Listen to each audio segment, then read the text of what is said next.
हरे कृष्णा। तो आप सभी का स्वागत है हमारे साप्ताहिक सत्संग प्रोग्राम में। प्रभु जी थोड़ा इको है क्या, निकाल दीजिए उसको।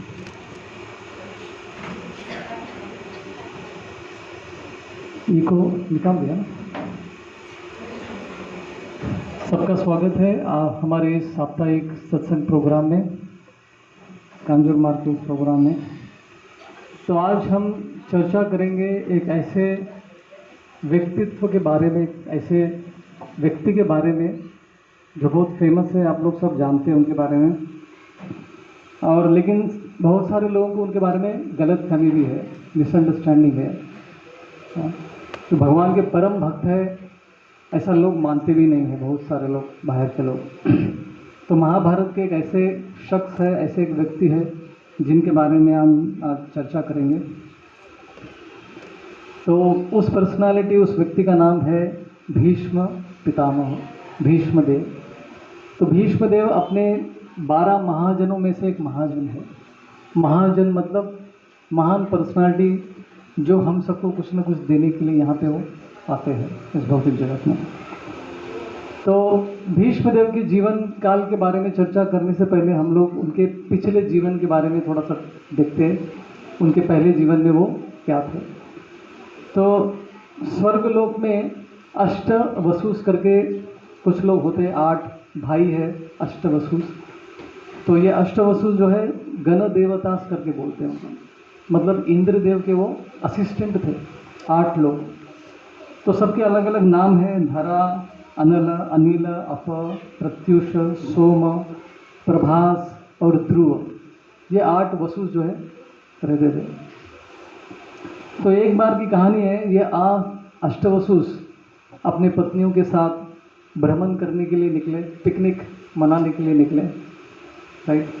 सो पिकनिक मनाने के लिए जनरली लोग पहाड़ों पे जाते हैं, गार्डन में जाते हैं, अलग अलग वाटरफॉल्स ऐसी जगह पे जाते हैं। तो ये अष्टवसुस जो है अपने अर्थ प्लैनेट जहाँ पर हम लोग रहते हैं, भूमि, तो वहाँ पे हिमालय के पर्वत के यहाँ पे आ गए थे स्पोर्टिंग करने के लिए, पिकनिक मनाने के लिए। तो वहाँ पे सब अपना पिकनिक चल रहा था, उनका अष्टवसुस, उनके पत्नियाँ, बच्चों के साथ सब चल रहा था। तो अचानक से उनकी दृष्टि एक आश्रम पे गिरती है। तो वहीं पे सामने गंगा के दूसरे तट पे एक आश्रम था और वहाँ पे वशिष्ठ मुनि रहते थे। तो वशिष्ठ मुनि का वहाँ पे गुरुकुल था, वो अपने पत्नी और बहुत सारे बच्चों के साथ वहाँ रहते थे। तो वशिष्ठ मुनि की पत्नी का नाम जानते हैं कोई? उनका नाम था अरुंधति। तो वो अपने फैमिली के साथ वहाँ थे, गुरुकुल वगैरह चला रहे थे। तो उनके आश्रम में एक बहुत ही दिव्य गाय था। तो जैसे समुद्र मंथन की कहानी आती है, देवता और असुर सब लोग एक साथ आके समुद्र का मंथन करते अमृत को प्राप्त करने के लिए। तो उस समुद्र मंथन में से बहुत सारी चीज़ें निकलती है, बाई प्रोडक्ट। तो उनमें से एक थी एक सुरभि गाय। तो ये वशिष्ठ मुनि के आश्रम में जो गाय थी, उसी सुरभि गाय की पुत्री थी, उनकी बेटी थी, और इस गाय का नाम था नंदिनी। तो इतनी दिव्य ये गाय थी, मतलब आप जो भी इच्छा करेंगे वो पूरा कर देगी, ऐसे उसके अंदर दिव्य गुण थे। तो इन सभी अष्टवसुस में से एक वसु थे जिनका नाम है प्रभास। तो उनकी पत्नी का मन उस गाय पे आ गया। तो उन्होंने इच्छा की अपने पति के सामने कि मुझे वो गाय चाहिए, अपने घर में लेके जाऊंगे, राइट। तो कभी कभी घर वाले अपने पत्नी या पति कभी कभी इच्छा करते, खास करके पत्नियां बोलते कि हमको वो चाहिए, किसी भी तरह लेकर आओ, चाहे कुछ भी करो। तो ऐसी इच्छाओं के लिए कभी कभी बहुत मेहनत करना पड़ता है और रिजल्ट बहुत डेंजरस भी हो सकता है। उदाहरण के रूप में रामायण, मदर सीता ने वो गोल्डन डियर जो हिरन था उसकी इच्छा की, और उसके फलस्वरूप क्या हुआ, मदर सीता को राम से बिछड़ना पड़ा। रावण किडनैप करके लेके जाता है और इतना बड़ा युद्ध होता है, इतिहास का सबसे बड़ा युद्ध कहलाया जाता है रामायण का युद्ध। उसमें 64 करोड़ से भी अधिक लोग मर गए। Can you imagine? आप लोग विश्वास करेंगे कि 64 करोड़ 64 करोड़ लोग मर गए उस युद्ध में। तो किस कारण से? एक गलत इच्छा करने की वजह से। तो प्रभास की पत्नी ने भी ऐसी इच्छा की, वो वशिष्ठ मुनि का आश्रम में वो गाय थी, तो उसकी इच्छा की, वो चाहती थी। तो प्रभास ने पहले रिजेक्ट कर दिया, उसने मना कर दिया, नहीं नहीं ये संभव नहीं है, वशिष्ठ मुनि अपने यज्ञ बाकी कार्यों के लिए इस गाय का उपयोग करते हैं, तो इसकी आशा छोड़ दीजिए, ये नहीं मिलेगा। लेकिन फिर भी वो बार बार उनके पीछे लगती रही, नहीं चाहिए चाहिए चाहिए। बोला ठीक है, कोशिश करता हूँ। तो ये प्रभास अपने बाकी भाइयों के साथ, सभी अष्टवसुस एक साथ आ गए और उन्होंने प्लान किया कि कैसे उसको लिया जाए। तो उनको लग रहा था कि वशिष्ठ मुनि को अगर जाकर पूछेंगे तो बिल्कुल नहीं देंगे, तो क्या किया जाए, इसको चुरा लेते हैं। अभी देखो स्वर्गलोक में भी चोरी चलता रहता है वहाँ पे भी लोग चोरी करते हैं और फंस जाते हैं। तो ये अष्टवसुस क्या करते हैं, पूरा प्लान बना के, जिस समय पे वशिष्ठ मुनि आश्रम में नहीं थे उस समय वहाँ पर जाकर उस गाय को चुरा कर लेके जाते हैं और अपने यहाँ पे लेके जाते हैं। अभी दूसरे दिन वशिष्ठ मुनि गाय को ढूंढ रहे थे, गाय किधर है, गाय किधर है, गाय किधर है, गाय मिल नहीं रही है, नंदिनी कहाँ पर है, नंदिनी नंदिनी पुकार रहे थे। सभी लोग ढूंढने में लग गए, लेकिन फिर भी किसी को गाय मिली ही नहीं, सब परेशान हो गए। तो अंत में वशिष्ठ मुनि ध्यान में बैठ गए और अपने दिव्य दृष्टि से देखने लगे कि ये किसका काम है। तो उन्होंने अपने दिव्य दृष्टि से देख लिया कि ये अष्टवसुस का काम है, उनको समझ में आ गया। तो वो तुरंत उनके यहाँ पे चले गए, वसुओं के यहाँ पे, और उनको बोला कि मेरे गाय वापस कर दो। और वो गाय वहीं पे बाहर खड़ी थी, तो वशिष्ठ मुनि उसको लेकर जाने लगे। लेकिन जाते जाते उन्होंने क्या किया, अष्टवसुस को श्राप दे दिया। अभी आप लोग सोचेंगे ये सब ऋषिगण श्राप देने में एकदम नंबर 1 है, उस्ताद। जो भी कुछ छोटी सी गलती करता है तो बस श्राप दे दिया, राइट। तो ऐसा क्यों करते हैं ऋषिगण? तो भगवान के इतने महान भक्त हैं, लेकिन इनको इतना गुस्सा क्यों आता है?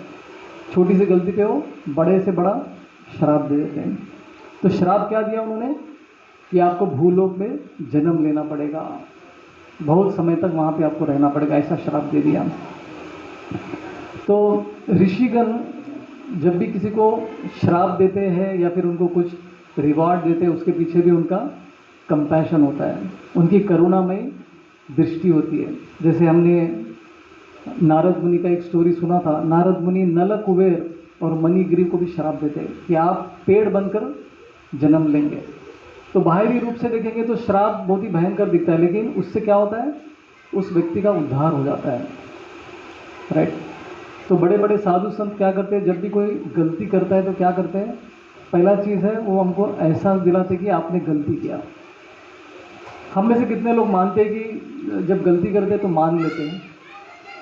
गलती को मानने में बहुत कष्ट होता है। प्रभु जी मानते हैं, ऐसा बोल रहे हैं, छोटी गलती रहेगी वो कभी कभी ऐसी गलती करते हैं कि उसको छुपाने का प्रयत्न करते हैं और झूठ पे झूठ बोलते रहते हैं हम लोग, एक झूठ फिर उसके बाद दूसरा फिर तीसरा। गलती मानने के लिए बहुत करेज, हिम्मत चाहिए होता है, क्योंकि अपने अहंकार को चोट पहुंचती है ना गलती मानने में तो ये ऋषिगण क्या करते, पहले हमको एहसास दिलाते कि आपने गलती किया है, उसलिए श्राप देते हैं। दूसरा, वो हमको एहसास दिलाना चाहते हैं कि आप पश्चाताप करो। पहला स्टेज क्या है, गलती मान लेना, वो भी कठिन है। दूसरा तो और भी कठिन है, पश्चाताप करना, मेरे से गलती हो गई, प्लीज़ माफ़ कर दो, आइंदा ऐसा नहीं करूँगा। सब अंदर से मन रोना चाहिए, ऐसा कोई भी करता नहीं है, पश्चाताप तो बिल्कुल नहीं करते हैं। और तीसरा तो और भी कठिन है, गलती एक्सेप्ट करना, फिर पश्चाताप करना। तीसरा है फिर से उस गलती को नहीं दोहराना, करेक्शन करना भी बहुत डिफिकल्ट हो जाता है। तो ये ऋषिगण जब भी हमको श्राप देते हैं, हमारे अच्छे के लिए देते हैं। इसके लिए एक स्टोरी बताता हूँ छोटा सा। ये स्टोरी मैंने बहुत बार बोला भी है, फिर भी और एक बार कहूँगा। एक बार एक व्यक्ति आम तोड़ने के लिए पेड़ चढ़ गया, पेड़ पे चढ़ गया, ऊपर गया और अच्छे आम के लालच में और भी ऊपर चढ़ने लगा। तो पेड़ के एकदम ऊपरी भाग में पहुंच गया वो। तो पेड़ तो उसने तोड़ लिया, लेकिन जब नीचे देखा तो डर गया। मैं इतना ऊपर आ गया, अभी नीचे वो देख के डर गया, उतरने के लिए उसको डर लग रहा था। तो चिल्लाने लगा, बचाओ मुझे, हेल्प करो, मैं उतर नहीं पा रहा हूँ। तो नीचे लोग जो है मदद करने के लिए पहुँच गए। तो सब लोग बड़ा कपड़ा लेकर आए, बोले कि कूद जाओ, हम लोग कैच करेंगे। तो लेकिन इसको विश्वास नहीं हो रहा था कि ये अगर कैच नहीं किया तो मैं गिर जाऊंगा, मार लगेगी, मर भी जाऊंगा। तो डर के मारे वो उतर ही नहीं पा रहा था और कूद भी नहीं पा रहा था। तो उतने में वहाँ पे वो साधु आते हैं और देखते हैं कि यहाँ पे गड़बड़ चल रहा है, ये डरा हुआ है। तो साधु क्या करते हैं, नीचे से पत्थर उठाते हैं और दे दनादन उसको मारते हैं पत्थर से।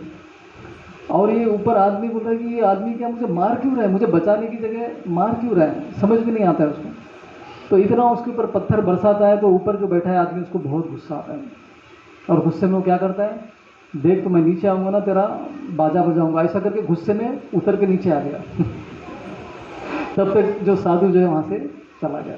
तो साधु उसको मार रहा था लेकिन उस मार में भी वो उसकी मदद कर रहा था। उसी मार की वजह से तो वो नीचे आया ना, उसका डर चला गया, गुस्से के मारे वो नीचे आया।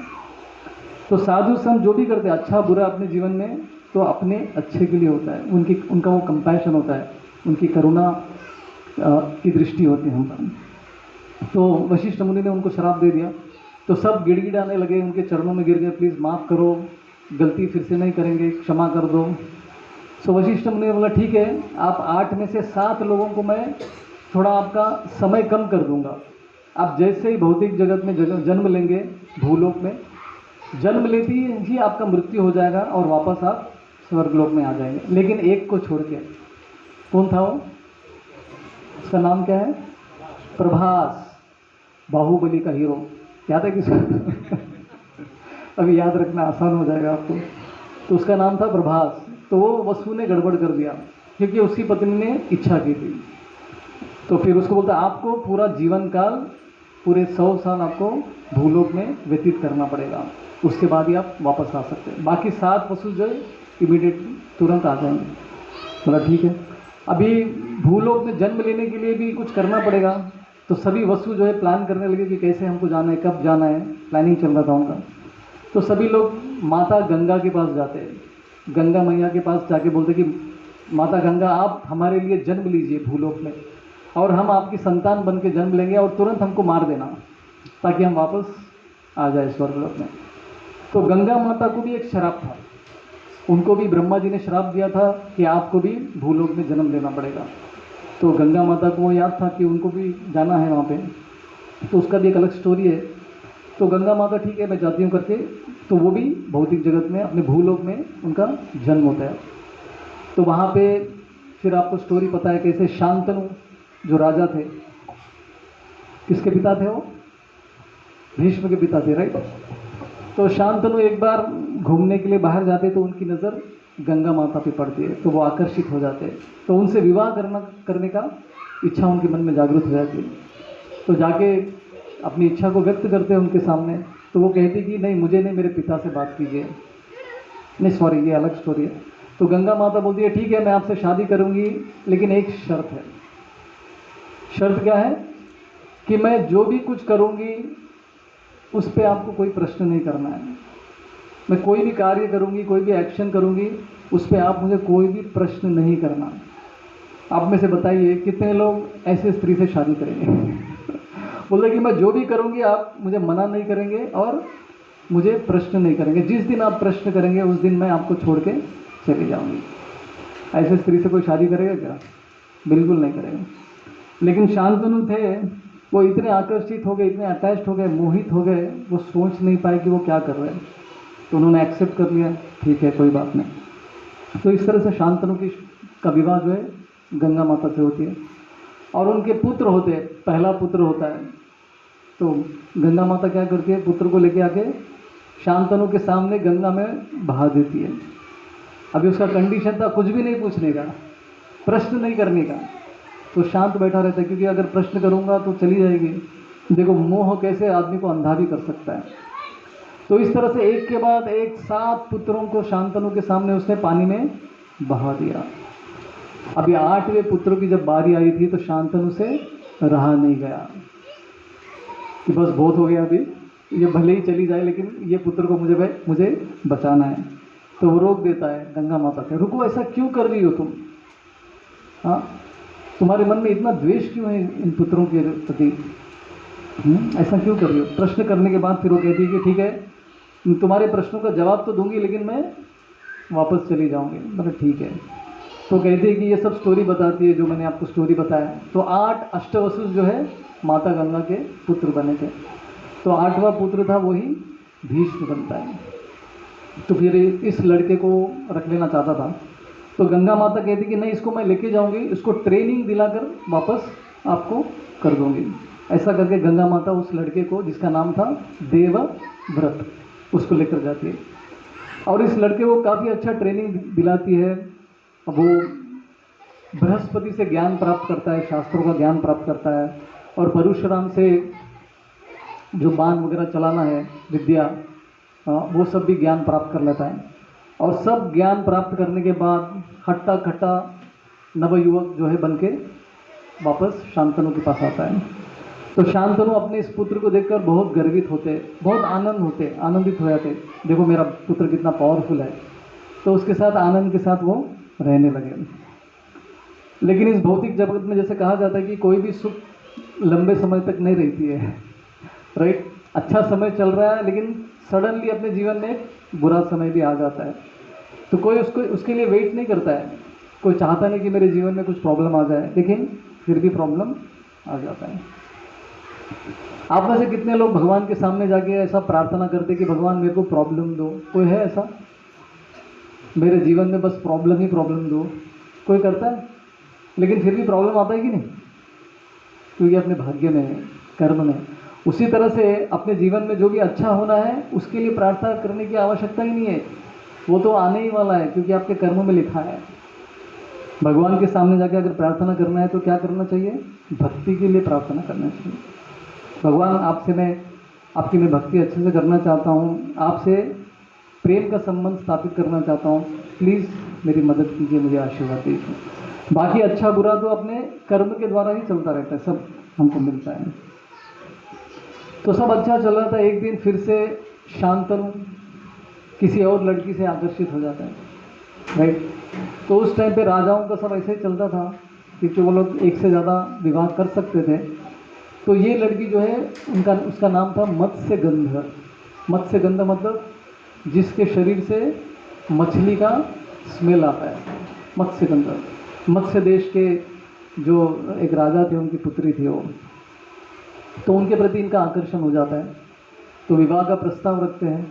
तो विवाह का प्रस्ताव रखते तो बोलते कि कंडीशन, फिर से कंडीशन बोलते कि मेरे पिता से मिलिए, वो अगर हाँ करेंगे तो मैं विवाह करने के लिए रेडी हूँ। तो पिता के पास जाते, तो पिताजी बोलते हैं कि मेरा भी कंडीशन है। कंडीशन ये है कि मेरी पुत्री का जो पुत्र होगा वही राजा बनना चाहिए। उसी कंडीशन पे मैं अपनी पुत्री को आपको देने के लिए तैयार हूँ, सज्ज हूँ। तो देखिए बार बार कंडीशंस, हाँ, इतने सारे कंडीशन। जैसे इस भौतिक जगत में लड़का लड़की का विवाह के लिए जब प्रस्ताव, बातचीत, चर्चा चलती है तो उसमें भी बहुत सारे कंडीशन, हमको 10 तोला देना है आपको इतनी साड़ियाँ देनी है, और मेनू में ये होना चाहिए, आप लोग सब गाड़ियाँ भेज के हमारे लोगों को लेके जाना है, बारात इस तरह से आना चाहिए, बारात में इतने लोग नाचना चाहिए तो कितना कंडीशंस होता है, राइट। शादी में भी कितना बहुत सारा चीज़ रहता है। तो यहाँ पे भी इनका ये कंडीशन सुन के शांतनु को अच्छा नहीं लगता है। वो बोलते कि नहीं, मुझे ऐसे कंडीशन के साथ विवाह नहीं करना है, क्योंकि मेरा ऑलरेडी एक पुत्र है जिसका नाम है देवव्रत, मैं उसी को राजा बनाऊंगा। ऐसा करके वो वहाँ से निकल जाते हैं। लेकिन घर जाने के बाद, महल पहुँचने के बाद वो चिंता में डूबे रहते हैं, दुखी हो जाते हैं, क्योंकि उनको वो लड़की नहीं मिली, उससे शादी नहीं कर पा रहे हो। तो काफ़ी समय तक ऐसे दुखी अवस्था में वो रहते हैं। तो उनका पुत्र देवव्रत उनको देख के समझ जाता है कि कुछ तो गड़बड़ है, मेरे पिता के मन में कुछ तो चल रहा है, उसलिए दुखी है। तो अपने पिता से जाके मिलते, पूछते कि भाई क्या हुआ पिताजी, आप इतने दुखी क्यों हैं, कृपया बताइए। पिता कुछ बताते नहीं हैं। फिर यही पता कर लेते हैं, देवव्रत जो है पता करते हैं कि मेरे पिताजी के साथ क्या हुआ, इतना चिंतित क्यों है। तो उनको पता चलता है कि ऐसा ये विवाह का प्रस्ताव लेकर मत्स्यगंधा के पिता से मिलने गए थे। तो देवव्रत जो है उनसे मिलने के लिए जाता है मत्स्यगंधा के पिता से, और जाके उनसे पूछता है कि आप शादी क्यों नहीं करना चाह रहे, आपका प्रॉब्लम क्या है। तो वे सेम कहते हैं कि मेरा पुत्री का जो पुत्र होगा वही राजा बनेगा, उसी कंडीशन पे मैं अपनी पुत्री को देना चाहता हूँ। तो देवव्रत कहते हैं कि मेरे पिता के सुख के लिए मैं कुछ भी करने के लिए तैयार हूँ, राइट। सो यहाँ पे भीष्मदेव एक गलती कर बैठते हैं। वो ये नहीं सोचते कि आगे क्या होने वाला है, आगे का वो सोच नहीं पाते, और अपने पिता को सुख देने के लिए वो कुछ भी करने के लिए रेडी हो गए।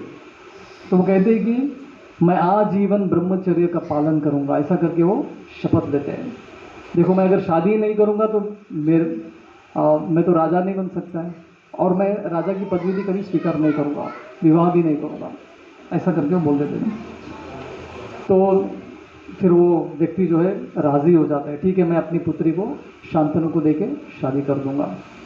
तो ये बात शांतनु को पता नहीं चलता है, तो इसीलिए देवव्रत का नाम तब से क्या पड़ा, भीष्म पड़ा। क्यों?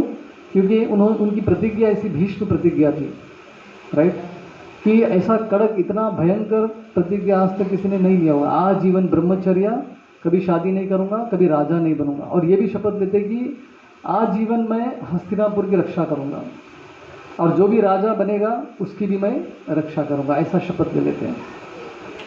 तो आचार्य कहते हैं कि हम शपथ लेने से पहले 10 बार सोचना चाहिए हमको, आगे क्या प्रॉब्लम्स आ सकती है। जोश में आके हम लोग कभी कभी बहुत प्रॉमिस कर देते हैं, राइट। हमारे मंदिर में एक ब्रह्मचारी थे, तो जैसे हम लोग भी कार्तिक के महीने में अलग अलग समय पे व्रत लेते हैं, मैं कल से ये छोड़ दूंगा, कल से इतने राउंड चैंटिंग करूंगा, इस तरह से हम लोग भी शपथ लेते हैं। तो एक बार एक ब्रह्मचारी ने शपथ लिया कि मैं कल से गुलाब जामुन नहीं खाऊंगा, उसका फेवरेट स्वीट था वो। तो मतलब ऐसे शपथ ले लेते। फिर बाद में एक डिवोटी ने क्या किया, डब्बा भर के गुलाब जामुन लेकर आया, उसके सामने रखा, बोले खा अभी। बोला नहीं खाऊंगा, बोला खा, तो नहीं खाऊंगा। तो उसको ज़बरदस्ती उसके मुंह में ठूस के गुलाब जामुन उसको खिलाया। तो क्या बतलाना चाहते थे, ये बतलाना चाहते कि जोश में आके ऐसा बड़ा बड़ा कुछ मत करो। नहीं खाऊंगा के बदले में हम लोग ये कह सकते कि मैं कम खाऊंगा, जो कि संभव है आज के युग में। नहीं करूंगा ये तो वो होने वाला नहीं है।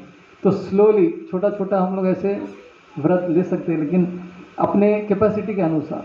तो भीष्मदेव ने अपना फ्यूचर नहीं देखा था, आगे क्या होने वाला है, महाभारत वार होने वाला है, ये कुछ सोच ही नहीं पाया वो। बस तात्कालीन अभी मेरे पिता को सुख देना है, तो इसके लिए मैं शपथ लेता हूँ। कभी कभी दूसरों को प्रसन्न करने के लिए हम बहुत कुछ करते हैं, तो गलती कर बैठते हैं। तो भीष्म पिता ने ऐसा ले लिया। तो उसके बाद शांतनु और सत्यवती के 2 पुत्र हुए। किसी को नाम पता है उनके पुत्र के नाम? चित्रांगद और विचित्रवीर। वाह, बढ़िया है। तो इनके 2 पुत्र हुए। तो शांतनु की मृत्यु हो गई, फिर बाद में उनका जो पहला पुत्र था चित्रांगद, उसको राजा बनाया गया। तो अच्छे से वो रूल कर रहा था, राज्य अच्छे से चला रहा था। लेकिन एक दिन एक गंधर्व के साथ उसका युद्ध प्रारंभ हो जाता है। कहा जाता है कि उसके साथ 7 साल कंटिन्यूस लड़ाई चल रही थी उसके साथ, गंधर्व के साथ, और अंत में उसकी मृत्यु हो जाती है चित्रांगद की। और उसका भी कोई पुत्र नहीं था, ऐसे ही मर गया वो। और उसका दूसरा भाई एकदम, उसका उम्र ज़्यादा नहीं था, विचित्रवीर्य, उसको राजा बना दिया गया। अब विचित्रवीर्य का प्रॉब्लम ये था कि वो बहुत वीक था, शक्ति नहीं था उसके अंदर, लेकिन अभी कोई था नहीं तो उसको राजा बना दिया गया। अभी इससे शादी कौन करेगा? शादी करने के लिए भी उसके अंदर शौर्य नहीं था, किसी पत्नी को जाकर लेकर आए किसी स्वयंवर से। तो उसको पत्नी लाने के लिए भीष्म को जाना पड़ा। तो भीष्म जाके उस एक स्वयंवर में जाते हैं, एक राजा के पुत्रियों का स्वयंवर रहता है, 3 स्त्रियों का स्वयंवर रहता है वहाँ पे। नाम याद है किसी को? अम्बा, अंबिका और अम्बालिका, ये 3 स्त्री उनकी पुत्रियाँ थी, तो उनका स्वयंवर वहाँ पे रचा रहता है। तो भीष्म वहाँ पे पहुँच जाते हैं और सबको हरा देते, बोलते कि मैं लेके जा रहा हूँ अपने भाई के लिए, विचित्रवीर्य के लिए। तो लेकिन जब वो उनको लेके जाता रहता है हस्तिनापुर, तो रास्ते में अम्बा उसको कहती है कि देखो मेरा ऑलरेडी किसी के साथ संबंध है, मैं किसी से प्रेम करती हूँ, मैं उसी से शादी करूँगी, आपसे आपके साथ नहीं आ सकती मैं। तो भीष्म एकदम गुस्सा हो जाते हैं, बोलते कि तुमने पहले क्यों नहीं बताया, और तुम स्वयंवर में आई ही क्यों? आना ही नहीं चाहिए था आपको, राइट। आपका ऑलरेडी, आप किसी से प्रेम करती है तो आपको स्वयंवर में भाग भी नहीं लेना चाहिए था, तो आप आई क्यों वहाँ पर? ये आपने बहुत बड़ा गलती कर दिया। तो फिर भी भीष्मदेव क्या करते हैं, अम्बा को वो जिससे प्रेम करती है उसके राज्य में उसको लेकर जाते हैं। तो वहाँ जाने के बाद वो जो व्यक्ति था, जो राजा था, उसको गुस्सा आता है कि मेरी इस प्रेमिका को आपने टच कर दिया तो मैं इससे शादी नहीं करूँगा, मैं उसको एक्सेप्ट नहीं करूँगा, तिरस्कार करता हूँ। ऐसा करके वो भी वहाँ से उसको रिजेक्ट कर देता है। अभी अम्बा न घर की ना घाट की, न मुझे मेरे प्रेमी ने स्वीकार किया, और ये भीष्म तो मुझे करने वाला नहीं क्योंकि अब परस्त्री हो गई। तो अभी अम्बा जो है भीष्म के पीछे लगती है, तुमको मुझसे शादी करना पड़ेगा, नहीं तो मैं गड़बड़ कर दूंगी। तो भीष्म बोलता है कि मैंने तो आजीवन ब्रह्मचर्य का पालन लिया है, ये व्रत लिया है, तो मैं तो कर ही नहीं सकता। तो अम्बा जो है बेचारी रास्ता जंगल जंगल भटकने लगती है। तो वो शपथ लेती है कि मैं भीष्म पितामह को मार के रहूँगी, उसके मृत्यु का कारण बनूंगी। ऐसा करके गुस्से से छोड़ के चले जाती है और वो तपस्या करने के लिए निकल जाती है, शिव जी को प्रसन्न करने के लिए वो जाती है। और यहाँ पर अंबिका और अंबालिका, इन दोनों का विवाह विचित्र वीर्य से हो जाता है, लेकिन उनका भी कोई संतान नहीं होता है। तो और एक दिन विचित्र वीर टीबी, शास्त्र में लिखा है कि ट्यूबरकुलोसिस की वजह से उसका देहांत हो जाता है। खांसी आता है ना टीबी में बहुत, तो ये बीमारी की वजह से उसका मृत्यु हो जाता है। अभी तो फिर गड़बड़ है सब, मतलब कोई भी राजा का स्थान लेने के लिए कोई भी राजा नहीं है। अभी क्या किया जाए, पॉलिटिकल इंस्टेबिलिटी जिसे कहते हैं, सब गड़बड़ चल रहा है। अब यहाँ पर अम्बा जो है तपस्या कर रही है और उसने शिव जी को प्रसन्न कर लिया और शिव जी से वर मांगती है कि मैं भीष्म की मृत्यु का कारण बनना चाहते हैं। तो शिव जी बोलते हैं कि ये तो संभव नहीं है, वो तो बहुत पावरफुल है। हाँ, लेकिन एक वर मैं दे सकते हो, अगर तुम धर्म के कार्य में जुड़कर भीष्म का मृत्यु का कारण बन सकती हो, धर्म के साइड में अगर आपको जाने का स्थान मिलेगा तुम, बोला ठीक है। तो इस तरह से अम्बा का फिर से जन्म होता है द्रुपद के घर में, द्रुपद के पुत्री के रूप में उसका जन्म होता है। उसका नाम है शिखंडिनी, राइट। तो यहाँ पे अंबिका और अंबालिका दोनों हैं। पति मर गया, बच्चे नहीं है, अभी राज्य कौन चलाएगा। तो उसी समय पे सत्यवती कहती है कि मेरा एक और भी पुत्र है। विवाह से पहले एक पुत्र था उनका, और उस पुत्र का नाम है श्रील व्यासदेव, राइट। व्यास पूजा जो हम लोग मनाते हैं, तो पराशर मुनि के द्वारा वो व्यासदेव का जन्म होता है। उस स्टोरी में हम लोग नहीं जाएंगे अभी। तो अपने पुत्र व्यासदेव को बुलाती है और उनके थ्रू जो है इनसे पुत्र प्राप्त करने का प्लान था। इसको नियोग कहते हैं। कलयुग में ये खंडन, इसको खंडित किया गया है। तो इस तरह से अंबिका के पास व्यासदेव जी जाते हैं, तो उनका क्रूर, मतलब क्या बोलते हैं, उनका रूप जो है बहुत ही अगली थे दिखने में, सुंदर नहीं थे वो। व्यासदेव काले से थे एकदम। तो जैसे ही अंबिका उनको देखती है तो क्या करती है, आंखें बंद कर लेती है डर के मारे, ये कौन आ गया करके। सब भयंकर रूप लगे, और उनसे जो पुत्र प्राप्त हुआ वो अंधा बन गया, क्योंकि उसने आंखें बंद कर ली थी। तो उनका नाम पड़ा धृतराष्ट्र। और फिर व्यासदेव अंबालिका के यहाँ पे जाते हैं। तो वो जैसे आती है वो एकदम ठंडा पड़ जाती है व्यासदेव को देख के, अब इतना भयंकर कौन आ गया ये करके। तो जैसे वो ठंडा पड़ जाती है तो उसकी वजह से उनका जो पुत्र होता है उसका नाम है पांडु। वो एकदम थोड़ा वीक टाइप लड़के का जन्म होता है।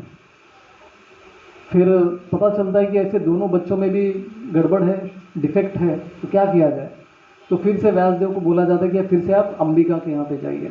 तो इस बार अंबिका क्या करती है, वो न जाके अपने दासी को भेज देती है, तुम जाओ। तो जैसे दासी से होता है तो उनसे भी एक पुत्र होता है, उसका नाम है विदुर। इस तरह से इन तीनों भाइयों का जन्म होता है। व्यासदेव के पुत्र के रूप में उनको माना जाता है। अभी राजा बनाए तो किसको बनाए, बड़े भाई को बनाना पड़ता है। तो बड़ा भाई तो अंधा निकला, आंखें नहीं है उसके पास, तो उसने पांडु को राजा बना गया। तो इस तरह से भीष्म पितामह अपने जीवन में उन्होंने बहुत कुछ देख लिया। देखो, विचित्र वीर का जन्म, मृत्यु हो गया, चित्रांगदा का मृत्यु हो गया, मतलब राजा के पदवी में बैठने के लिए कोई मिल ही नहीं रहा था उनको। इतने सब प्रॉब्लम्स चल रहे थे उनके जीवन में। हाँ, बहुत कुछ उनको झेलना पड़ा। और उनका जीवन इतना आसान भी नहीं था भीष्म पितामह का। ब्रह्मचर्य का व्रत लेकर एक राजमहल में रहना आसान है क्या? राजमहल में इतनी सारी स्त्रियां होती है, दासियां होती है, इतना ऐश्वर्य होता है, खान पान होता है, नाच गाना होता है। ऐसे परिस्थिति में, ऐसी अवस्था में कोई ब्रह्मचर्य का पालन कर पाएगा? मुश्किल है, बहुत डिफिकल्ट है, राइट। तो फिर भी अपनी दृढ़ता की वजह से उन्होंने ब्रह्मचर्य का पालन वो कर पाए, इतनी शक्ति थी उनके अंदर।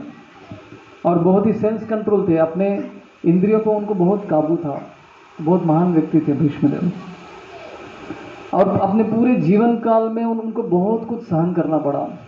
क्या क्या सहन करना पड़ा?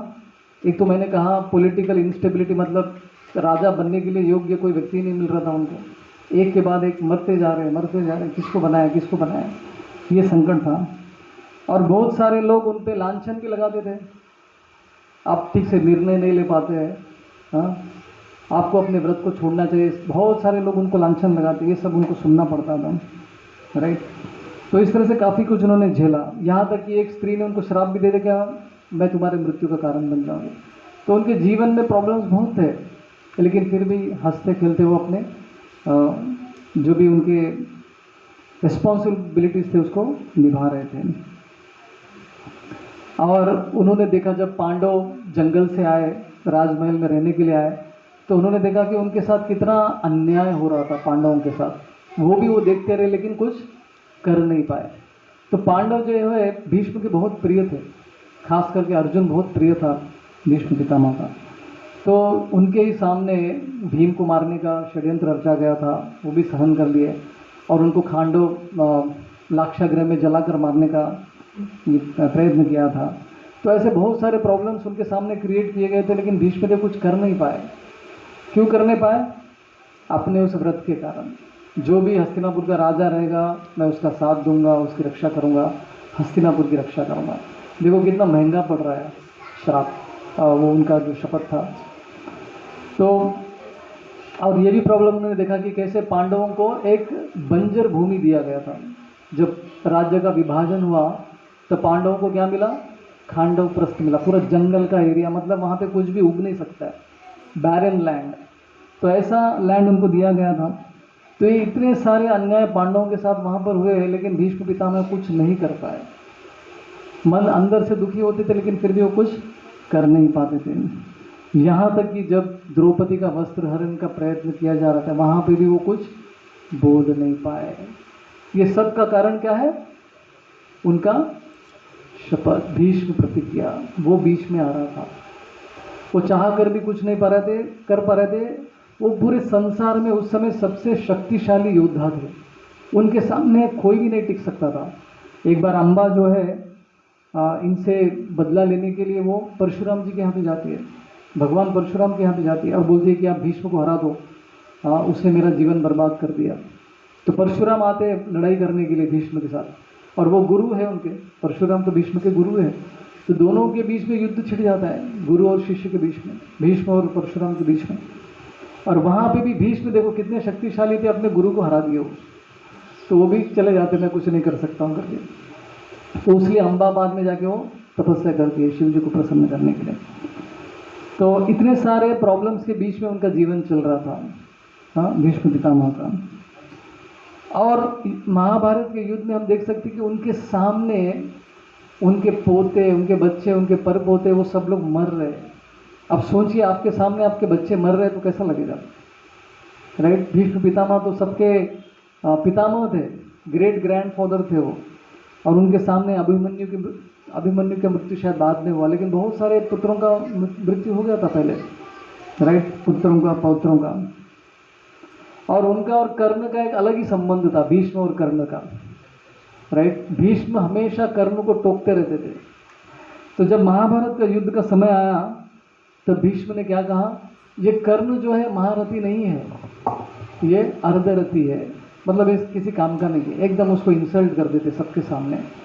तो कर्ण को इतना बुरा लगता है कि वो वहाँ पे शपथ लेता है कि मैं इस युद्ध में भाग नहीं लूँगा, जब तक भाग नहीं लूँगा तब जब तक भीष्म पितामह इस युद्ध में रहेंगे। तो उनके मरने के बाद ही मैं युद्ध में भाग लूँगा, ऐसा कर्ण शपथ लेते हैं। तो इसलिए हम देखते हैं महाभारत के युद्ध में शुरुआत में जो है कर्ण भाग नहीं लेता है, इनके मरने के उपरांत ही वो भाग लेता है। तो ऐसा भीष्म क्यों कर रहे थे कर्ण के साथ? तो उनका निजी कोई दुश्मनी थी उसके साथ? तो उसके पीछे कारण यह आता है कि भीष्म को पता था कि कर्ण जो है कुंती का पुत्र है। तो ये राज उन्होंने किसी से नहीं बताया था, कुंती को भी नहीं बताया था, राइट। तो वो चाहते थे कि कुंती पुत्र कर्ण की रक्षा की जाए, उसकी मृत्यु नहीं होनी चाहिए युद्ध में। तो उसको बचाने के चक्कर में उसको इंसल्ट कर रहे थे, भीष्म जो है कर्ण का इंसल्ट कर रहे थे ताकि वो युद्ध में भाग न ले और वो उसकी मृत्यु न हो, ऐसा करके। तो ये बाद में कर्ण को बताते हैं भीष्म कि मुझे पता है कि तुम कुंती के पुत्र हो करके, बाद में एंड में उसको पता चलता है। तो हम देखते हैं कि सारी दुनिया भीष्म पितामह वो किस नज़र से देखती है? एक महान योद्धा की नज़र से देखती है। एक पॉलिटिकल आदमी है, एक महान योद्धा है, इस रूप में देखती है। लेकिन भगवान कृष्ण के महान भक्त के रूप में जो है उन्होंने कभी किसी को दिखाया नहीं अपना रूप। कोई जानता ही नहीं था कि ये भगवान के महान भक्त है करके। केवल उनके अंतकाल में जो है पूरी दुनिया को ये बात पता चलती है, राइट। तो अभी वो भगवान कृष्ण के परम भक्त थे भीष्मदेव, तो उन्होंने अधर्म का साइड क्यों लिया? इसके क्या कारण है? तो इसके दो कारण हैं। एक बाहरी कारण है, एक्सटर्नल रीज़न, वो ये है कि भीष्म पितामह खुद बताते हैं कि मैंने दुर्योधन का नमक खाया है, तो उसका गोली भी खाना पड़ेगा मुझे, राइट। तो उसके लिए काम भी करना पड़ेगा, भले भी अधर्मी हो, मैंने उससे सैलरी लिया है, मैंने उससे धन लिया है, गोल्ड, तो वो जो कहेगा वो मुझे करना पड़ेगा, इसलिए मुझे युद्ध में भाग लेना पड़ा अधर्म के साइड में जाकर। तो ये एक बाहरी कारण बताया जाता है। लेकिन अंतरंग कारण भी एक है, इंटरनल रीज़न। वो क्या है? वो ये है कि कृष्ण चाहते थे कि भीष्म जो है कौरवों की तरफ से लड़े। क्यों ऐसा? क्योंकि कृष्ण सारी दुनिया को बताना चाहते थे कि आप कितना ही पावरफुल क्यों ना हो, कितने ही शक्तिशाली क्यों ना हो, अगर आप अधर्म के साइड है तो आपको हारना ही है, धर्म के साथ आप जीत नहीं सकते। ये दुनिया को दिखलाने के लिए ये योजना जो है कृष्ण की थी कि भीष्म जो है अपोजिट साइड में युद्ध करे। तो भीष्म जानते थे ये सब। तो भगवान के इस कार्य में योगदान देने के लिए भीष्म जो है भगवान के सामने खड़े हुए लड़ने के लिए। देखिए, कभी कभी भक्तों को ऐसा कठिन सेवा भी करना पड़ता है, राइट। तो अच्छा नहीं लगता है। जैसे मेरा खुद का एक्सपीरियंस है, तो जब मैंने आश्रम में ज्वाइन किया तो मुझे साउंड सिस्टम के डिपार्टमेंट में डाला गया। और कार्तिक की यात्रा में आप जानते हैं कितने हज़ारों लोग आते हैं भाग लेने के लिए, तो वृंदावन मायापुर की यात्रा में तो एक तरफ सब प्रभु जी बैठते, एक तरफ सब माताएं बैठती थी, और माताओं के बीच में भी बहुत सारे स्पीकर लगाए जाते थे, ऐसे स्पीकर। अगर कहीं पे कुछ प्रॉब्लम हो जाए तो हमको माताओं के बीच में से जाके उस स्पीकर को ठीक करना पड़ता था। थोड़ा कठिन था सेवा हो, लेकिन करना पड़ता था। गुरु ने आज्ञा दिया कि आपको साउंड सिस्टम संभालना है तो सेवा करना ही पड़ेगा। हनुमान जी को भी सेवा दिया गया था, रामचंद्र ने सेवा दिया कि सीता को ढूंढ कर लेकर आओ।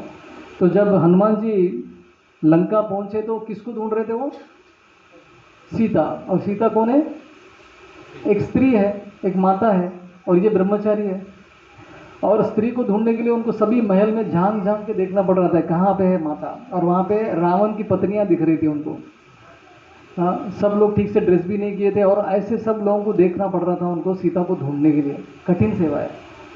तो कभी कभी भक्ति में आने के बाद सब सेवा आसान नहीं होता है, थोड़ी सेवाएं मुश्किल भी होती है। यमराज को ले लीजिए, यमराज क्या सेवा करते हैं? जी, यमराज को कहा जाता है कि वो प्लेसमेंट ऑफिसर है। प्लेसमेंट ऑफिसर मतलब जो किसी व्यक्ति को किधर जॉब देना है, किधर डालना है, किधर पहुंचाना है उसको, उसके कर्म के अनुसार। तो बहुत कठिन सेवा है। इसको सजा दो, उसको ये नर्क में डालो, उसको वो नर्क में डालो, उसको गरम गरम तेल के कढ़ाई में से उसको निकालो। ये सब सजा जो है यमराज को सुनाना पड़ता है। कितना कठिन सेवा है। लेकिन कृष्ण की तरफ से उनको ये सेवा करना पड़ता था। तो यमराज भी चाहते थे कि मैं भी छुट्टी पे जाना चाहता हूँ, मुझे भी ब्रेक चाहिए, मुझे भी यात्रा जाना है, ऐसा यमराज के मन में भी आता है। तो इसलिए यमराज को भी श्राप मिला, 100 साल के लिए वो भी धरती पर आ गए विदुर के रूप में, और उनको 100 साल का छुट्टी ब्रेक मिल गया था। तो तीर्थ यात्रा पर निकल गए। जब महाभारत का युद्ध चल रहा था तब विदुर जी जो है तीर्थ यात्रा पर निकल जाते हैं। तो इस तरह से भीष्म पितामह को बहुत कठिन सेवा करना पड़ा। कहाँ क्या सेवा था वो? कृष्ण के विरुद्ध खड़ा होकर युद्ध में भाग लेना। तो भगवान के भक्त का ऐसा ही गुण होता है। जैसे बाइबल में एक कहावत आती है, बाइबल में कहा जाता है कि जीसस क्राइस्ट कहते हैं दाई विल बी डन करके। दाई विल बी डन मतलब क्या है? भगवान आपकी जो इच्छा है उसकी पूर्ति हो जाए, ऐसा भगवान का भक्त कहता है। लेकिन अर्जुन जो है एक स्टेप ऊपर जाते हैं। वो क्या कहते हैं? वो कहते हैं कि thy will be done and I will do your will. मतलब क्या है? आपकी इच्छा की पूर्ति हो, लेकिन आपकी इच्छा की पूर्ति करने के लिए मैं मदद करूंगा, मैं सेवा करूंगा आपकी।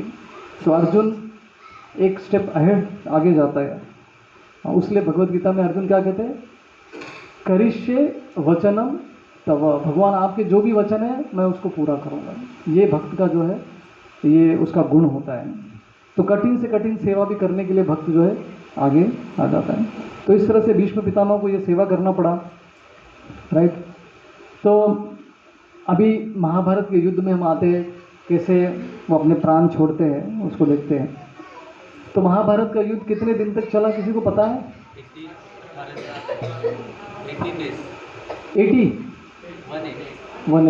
18 दिन का पूरा युद्ध का समय था। तो 9th डे मतलब 9वां दिन था युद्ध का। तो उस दिन भीष्म पितामह क्या करते हैं? इतने गुस्से से वो लड़ाई करते, क्योंकि एक दिन पहले दुर्योधन कहता है कि भीष्म पितामह आप ठीक से नहीं लड़ रहे, पांडवों को आप जीवन दान दे रहे हो, आप ठीक से लड़ाई नहीं कर रहे हो, आप गलत कर रहे हो। आप मेरे से सैलरी लेते हो और काम उसका कर रहे हो, उसकी मदद कर रहे हो, ये गड़बड़ है। ऐसा करके वो उनको उकसाता है भीष्मदेव को। तो भीष्मदेव प्रण लेते कि कल मैं ऐसा भीषण युद्ध करूंगा। सो 9th डे भीष्मदेव इतना भीषण युद्ध करते हैं कि पांडवों का आधा उनका सैन्य खत्म कर देते हैं। उनकी कितनी अक्षौनी थी पांडवों की? 7 अक्षौनी थी और कौरवों का 11। तो एक दिन में भीष्म पितामह ने क्या किया? पांडवों का आधा अक्षौनी सेना ध्वंस कर दिया, पूरा विध्वंस मचा दिया था। तो ये देखकर कृष्ण बोलते हैं अर्जुन को, देखो तुम इस तरह से लड़ोगे तो कुछ होने वाला नहीं, देखो भीष्म ने कैसे कर दिया गड़बड़, तुमको ठीक से लड़ना पड़ेगा। तो 9th डे इवनिंग ये प्रण लेते हैं, भीष्म पितामह प्रण लेते हैं कि मैं अगला दिन मतलब 10th डे 10वें दिन मैं कृष्ण को मजबूर करूंगा हाथ में शस्त्र लेने के लिए। तो कृष्ण ने क्या शपथ लिया था? मैं इसमें कोई शस्त्र वगैरह नहीं उठाऊंगा। तो लेकिन भीष्म पितामह प्रतिज्ञा लेते कि मैं कल कृष्ण को मजबूर करूंगा शस्त्र उठाने के लिए। तो अगले दिन 10th डे फिर से भीष्म पितामह भीषण युद्ध करते हैं। तो सब लोग त्राही त्राही मच जाता है पांडवों के शिविर में।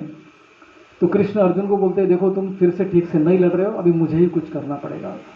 हाँ, तो भगवान कृष्ण जो है चिंतित हो जाते हैं कि मेरे भक्तों को कुछ होना नहीं चाहिए करके। न मे भक्त प्रणश्यति कौन्तेय प्रतिजानी ही न मे भक्त प्रणश्यति। तो कृष्ण आश्वासन दे रहे कि मेरे भक्तों को कोई कुछ नहीं कर सकता है, उनको बचाने का श्रेय, उनको बचाने का कर्तव्य मेरा है।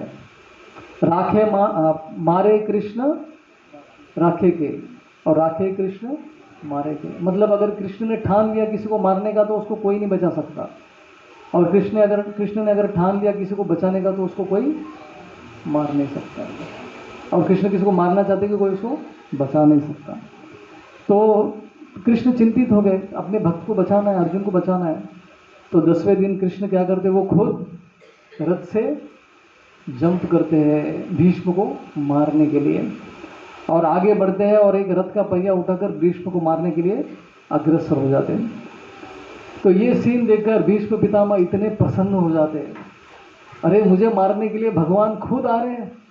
तो अपने बाण वगैरह सब छोड़ के हाथ जोड़कर खड़े हो जाते हैं, भगवान मारो मेरे को, मैं रेडी हूँ, मैं सज्ज हूँ। तो बहुत प्रसन्न हो जाते हैं भीष्म पितामह, क्योंकि इतना कठिन सेवा दे दिया, कब तक करने है, वो भी मेरे को मार दो काम खत्म हो जाएगा, छुटकारा पाना चाहते थे वो। तो लेकिन वहाँ पे अर्जुन ने क्या किया, भगवान के चरण पकड़ लिया। भगवान आप क्या कर रहे हैं? आपने शपथ दिया कि आप शस्त्र नहीं उठाएंगे, आपने एक शस्त्र क्यों उठाए? हाँ, अगर आपने अपने वचन तोड़ दिए तो लोग क्या कहेंगे आपके बारे में? लोग लांछन लगाएंगे आपके ऊपर कि आपने अपने वचन को नहीं निभाया, ब्रेक कर दिया करके। तो वो कृष्ण को रोकने लगता है। तो देखिए यहाँ पे कृष्ण और भीष्म के बीच में एक मधुर प्रेम का आदान प्रदान हो रहा है। कैसे? भीष्म ने एक दिन पहले शपथ लिया था कि मैं कृष्ण को मजबूर करूंगा शस्त्र उठाने के लिए। तो कृष्ण ने क्या किया? अपने भक्त भीष्म के प्रतिज्ञा को पूरा करने के लिए उन्होंने क्या किया? अपने ही प्रतिज्ञा को तोड़ दिया। तो ये भगवान की महानता। अपने भक्तों के लिए कुछ भी करने के लिए रेडी रहते हो। तो भीष्म पितामह यह सोचकर इतने खुश हो जाते कि देखो ये कैसे भगवान है, मेरी प्रतिज्ञा पूरे करने के लिए वो अपने वचन को तोड़ने के लिए भी सिद्ध हो गए। तो ऐसे कृष्ण से हम प्रेम क्यों न करें? ऐसे कृष्ण की भक्ति हम क्यों न करें जो भक्तों के लिए इतना कुछ करने के लिए सज्ज है। तो कहा जाता है कि जब भीष्म पितामह बाण चला रहे थे तो कृष्ण को भी लग रहे थे बहुत सारे बाण। कृष्ण को भी लग रहे थे, बहुत चुभ रहे थे, खून निकल रहा था कृष्ण के शरीर में से भी। तो जब भी भीष्म बाण चलाते थे तो कृष्ण को क्या लगता था कि मेरा भक्त मेरे ऊपर फूल चढ़ा रहा है। ऐसा विश्वनाथ चक्रवर्ती ठाकुर कहते हैं अपने कमेंट्री में, कहते हैं कि भीष्म पितामह जब भी बाण चला रहे थे कृष्ण को लग रहा था कि मेरा भक्त जो है मुझे फूल अर्पण कर रहा है। तो ऐसा उनका रस था, वीर्य रस जिसे हम कहते हैं, भगवान उसका आनंद ले रहे थे। तो भगवान को भी युद्ध करना अच्छा लगता है, फाइटिंग करना अच्छा लगता है। उनको भी कभी कभी मूड होता है कुछ किसी से साथ लड़ूं मैं करके। तो भगवान अगर किसी के साथ लड़ना है तो किसके साथ लड़ेंगे? अपने ही भक्तों के साथ लड़ेंगे ना। उनको ही ऐसी जगह पे बिठा देते हैं, दोनों के बीच में युद्ध होता है, राइट। जैसे जय विजय को भगवान ने क्या किया? उनको श्राप मिल गया, वो हिरण्यकशिपु हिरण्याक्ष बन के आ गए, भगवान ने उनके साथ युद्ध किया। रावण कुंभकर्ण के रूप में आ गए। तो भगवान को युद्ध करने में भी मजा आता है, तो उनको भी वो इच्छा होती है किसी के साथ मैं फाइट करूं करके। तो वो अपने भक्तों को ही उनके साथ फाइट करते हैं। तो इस तरह से भीष्म और कृष्ण के बीच में प्रेम का आदान प्रदान चल रहा था। फिर बाद में आपको पता है वहाँ पर शिखंडी आ जाता है, अपना शरीर बदलकर, वो स्त्री था, स्त्री से पुरुष हो गया, शिखंडी बनकर वहाँ पे आ गया। और भीष्म पितामह शिखंडी के आने के बाद वो शस्त्र नीचे रख दिए, क्योंकि उन्होंने शपथ लिया था कि मैं स्त्री के ऊपर हाथ नहीं उठाऊंगा। और ये भले ही पुरुष के शरीर में, लेकिन ये तो एक पहले स्त्री था, शिखंडी नहीं था। तो इसलिए वो अपने सब कुछ अर्पण कर दिया, समर्पण कर दिया और सामने सज्ज हो गए मरने के लिए। तो अर्जुन उन पर बाण चलाता है और भीष्म को बाणों की शैया पे लेटाया जाता है। तो इस तरह से भीष्म पितामह को इतना सैक्रिफाइस, त्याग करना पड़ा पूरे उनके जीवन काल में, एक गलती की वजह से। क्या था वो गलती? अपने पत्नी की इच्छा पूरा करने के लिए जो वसु के रूप में थे, अष्ट वसु के रूप में, प्रभास के नाम का वसु था, और इतना सारा उनको झेलना पड़ा। हाँ, भूलोक में आना पड़ा, पूरा 100 साल उनको, इतना 100 साल मतलब जो भी उनका आयु था। तो महाभारत के युद्ध के समय उनकी आयु क्या थी पता है आपको? 456 ईयर्स, 456 साल के थे वो। परम पिता मतलब पितामह थे ना, मतलब पौत्र लोग थे उनके सारे। तो उनकी आयु इतनी थी। तो देखिए इतनी लंबी आयु में अगर आपको जीवन में बहुत कुछ झेलना पड़ा तो कितना कठिन वाला जीवन था, राइट। इतना लंबा आयु किसी को चाहिए क्या? अगर लाइफ में प्रॉब्लम्स है तो किसी को चाहिए? ऐसा लाइफ किसी को नहीं चाहिए। लेकिन भीष्म पितामह ये सबसे गुजर चुके थे। तो पूरा महाभारत का युद्ध समाप्त हो गया, सब लोग मर गए, लेकिन भीष्म अभी तक जिंदा थे, बाणों की शैया पर लेटे थे वो। तो सारा युद्ध होने के बाद युधिष्ठिर महाराज जो है वो शोक मनाने लगे। और उनके शोक का कारण क्या था कि देखो इतना बड़ा युद्ध मेरी वजह से हुआ, इतने सारे लोग मर गए, मेरी वजह से मर गए। तो वो चिंतित हो गए और शोक में चले गए, और कोई उनको मना नहीं पा रहा था। व्यासदेव खुद आके उनको मनाने का प्रयत्न करते, फिर भी युधिष्ठिर महाराज नहीं मानते। वो यही सोचते कि मेरी वजह से ये सब गड़बड़ हो गया, क्योंकि मुझे राज्य चाहिए था, मैं लोभी हूँ, इसलिए ये सब युद्ध हुआ। तो ऐसा खुद पे वो इल्ज़ाम ले रहे थे। ये भी भक्त का गुण होता है, राइट। तो कृष्ण खुद उनको मनाने का प्रयत्न करते, फिर भी वो नहीं मानते। अभी सोचिए, कृष्ण किसी को मनाने का प्रयत्न कर रहे तो कोई नहीं मानेगा क्या? ऐसा हो सकता है क्या? नहीं होगा। लेकिन जानबूझकर कृष्ण क्या करते हैं, युधिष्ठिर अंदर से मेरी बातों को नहीं मानना चाहे ऐसा उसको प्रेरित करते हैं। ये कृष्ण की लीला है। तो क्या कृष्ण क्या चाहते थे? वो चाहते थे कि इसको केवल भीष्म पितामह ही उनके शोक को दूर करे। तो कृष्ण युधिष्ठिर महाराज को कहते हैं कि ठीक है, आप नहीं मानते तो एक काम कीजिए, आप लोग सब भाई लोग कल राजभूषण जो है वो सब राजवेश डालकर भीष्म पितामह के सामने आइए। तो अगले दिन सब लोग सज धज के आते, मुकुट वगैरह लगा के राजा का वेश डालकर आते। तो जैसे सब लोग भीष्म पितामह के सामने आते, भीष्म पितामह जब देखते कि पांडवों को ऐसी स्थिति में देखते वो बहुत प्रसन्न हो जाते। तो बात करने लगते कि देखो आप लोग कितने संकट से गुजरे हो, आप कितने धर्मपरायण हो, हमेशा धर्म को पकड़ के रखे, फिर भी आपके जीवन में इतने प्रॉब्लम्स आए। कृष्ण आपके साथ में था, फिर भी आप लोगों के जीवन में इतने प्रॉब्लम्स थे। ये कृष्ण की लीला ही है, समय का प्रभाव है। तो आप सब महान है। तो अब मैं एकदम चिंता से मुक्त हूँ, क्योंकि हस्तिनापुर का राजा जो है, राजपाट एक योग्य व्यक्ति के हाथ में चला गया, युधिष्ठिर महाराज के हाथ में। तो बहुत प्रसन्न हो जाते हैं। तो सब बातचीत होने के बाद कृष्ण युधिष्ठिर महाराज को बोलते कि देखो जो भी प्रश्न है पूछ लो, नहीं तो ये मरने वाले हैं, अभी जल्दी से काम निपटा लो। तो युधिष्ठिर जो है इनसे प्रश्न करता है, किससे? भीष्म पितामह। तो दोनों के बीच में लंबा वार्तालाप होता है। तो उसको भीष्म पर्व कहते हैं। महाभारत में एक पर्व आता है जिसका नाम है भीष्म पर्व। तो इस भीष्म पर्व में बहुत सारे विषयों के बारे में चर्चा होती है। राजधर्म, स्त्री धर्म, कुल धर्म, वर्णाश्रम धर्म, ये धर्म, वो सब धर्मों के बारे में डिस्कशन होता है। और अंत में युधिष्ठिर महाराज शांत हो जाते हैं। उनको लगता है कि मेरे कारण से युद्ध नहीं हुआ, धर्म की स्थापना के लिए जो युद्ध हुआ, वो शोक से मुक्त हो जाते हैं।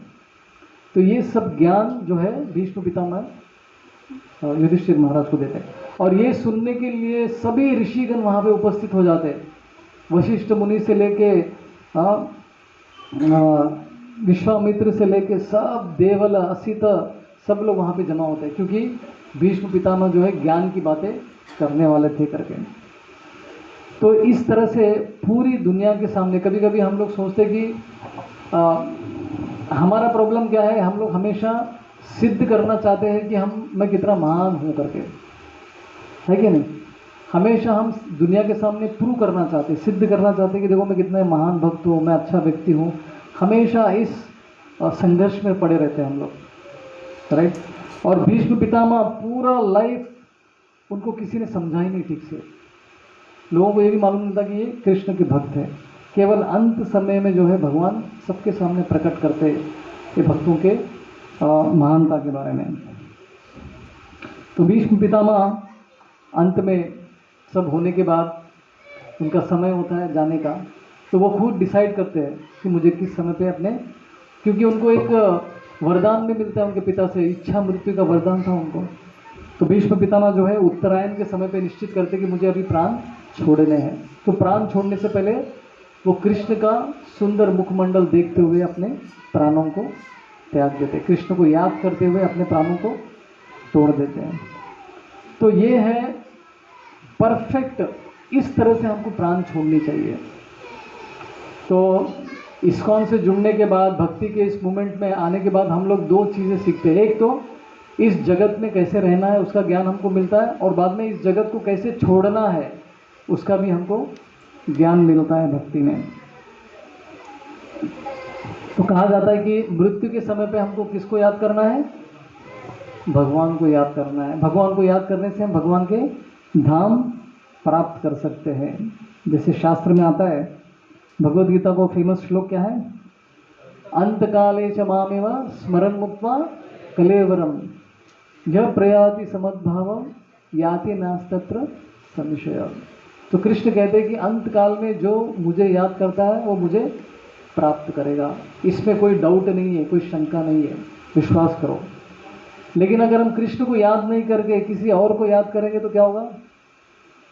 उसकी गति अलग होगी, उसको दूसरा डेस्टिनेशन मिलेगा।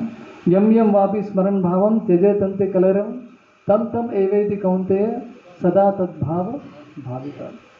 तो जिस तरह की हमारी चेतना होगी मृत्यु के समय पे, जिस तरह के विचार होंगे, जिस तरह की इच्छाएं होंगी, उसी तरह का हमको अगला जन्म मिलेगा। ऐसा नहीं कि आपने जीवन भर बहुत कुछ पाप कार्य कर दिया, जो नहीं करना चाहिए था वो कर दिया, और अंत में आप भगवान को याद करेंगे तो ऐसा होने वाला है क्या? ऐसा कभी नहीं होने वाला है। तो आप जीवन काल में हम लोग जो काम करते हैं उसी को हम मृत्यु के समय भी याद करते हैं। अभी जब हम लोग अपने मृत्यु की शैया पर है, प्राण छोड़ने वाले हैं, तो क्या कृष्ण हमारे सामने आएंगे जैसे भीष्म पितामह के सामने आए थे? ऐसा होने वाला है? नहीं। तो हमारे सामने कौन आ सकता है? भगवान का ही एक रूप है, वो है भगवान का नाम। तो कलेर दोष निधे राजन आस्ति एक महान गुना कीर्तनादेव संगस्य मुक्त संगस्य जायते।